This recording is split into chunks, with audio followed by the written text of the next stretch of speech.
hatorudia tena. Na nitamkanya pia. Kwa hiyo kuomba msamaha, si ndio? Piga magoti.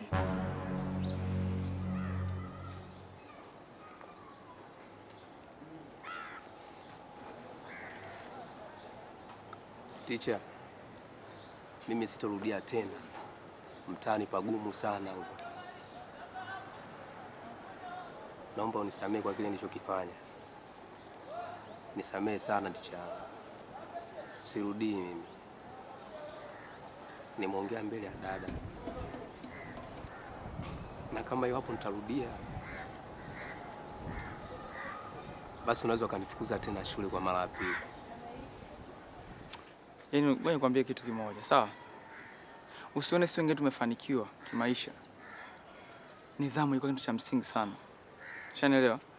Kuheshimu mkubwa, kuheshimu mdogo.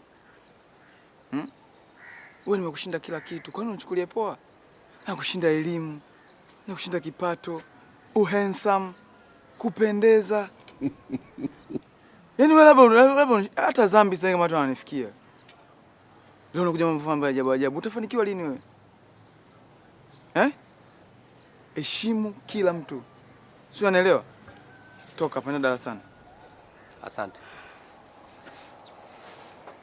Ole wako turudie tena ujinga. Sela wapiga roba. Mem kwa school. Jamani kuna mawenga. Mem kwa school.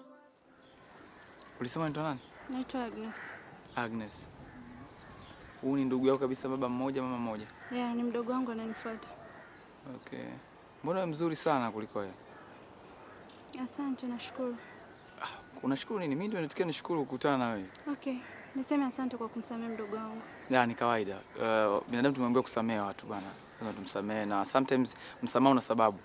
Mtu unaweza kumsamehe labda kosa alilofanya ni dogo, au kumsamehe kwa sababu ya watu waliomzunguka, au kumsamehe kumtega uone kama kuna nini kitatokea. Ila kwa upande wa Ngadu sababu ya kumsamehe kubwa ni watu waliomzunguka. Naposema watu namaanisha wewe. Nimetoa msamaha kwa sababu yako. Mimi naamini utakuwa mtu bora, utamtunza, utamjaribu kumjenga asirudia matatizo kijinga mashule bana. Asome bana. Si ndio? Samani, hivi tunafanyaje tukutane tena? Tatizo sometimes binadamu wanakutana kutokana na sababu mbalimbali. Mtu anakutana labda sometimes matatizo ndo kama hivyo yanakutanisha watu mbalimbali, opportunities zinatokea, kuna fursa mbalimbali, majadiliano hapa na pale. Huwezi jua unaweza kazingua tena. Nisisumbuke na yeye nikajua natafuta mtu gani tena wako. Okay, labda nikuachie namba zangu. Ajue kabisa. Ngoja nikuandikie namba yangu hapo utaniflash au tume message.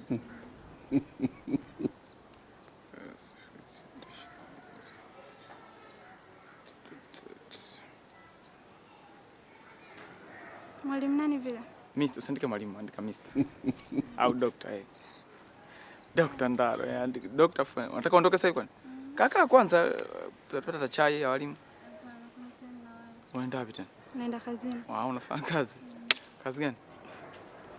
Asante mwalimu kwa muda wako. Mengine tutaongea kwenye simu. Kwa hiyo. Okay, lakini jitahidi bana, nicheki. Sawa? Nicheki bwana. Usiponicheki mimi najua pa kupata. Sina mtuma Ngadu alete wazazi. Haya bwana.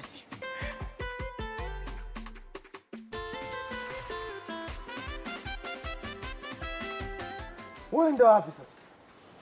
Naenda chooni. Chooni na begi? Chooni na begi la nini chooni? Si begi la Ngadu. Sasa begi la Ngadu na chooni vinahusiana nini? Ngoja niliweke hapa. Wewe na wewe kama likingali. Yes wangu.